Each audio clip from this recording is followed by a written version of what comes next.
Zobudil sa ráno Slimák. Zrazu zostal v šoku. Kde mám domček? Zabedákal, až ho pichlo v boku. Obzeral sa vľavo, vpravo, hľadal dáke stopy. Domček bol tu a už nie je, veď som ho mal roky.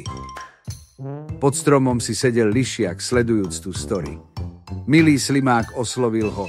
Čo to máš za spory? S pamäťou si na tom dosť zle, pokračoval lišiak. Veď ty si Slimák bezdomovec a volajú ťa Slizňak.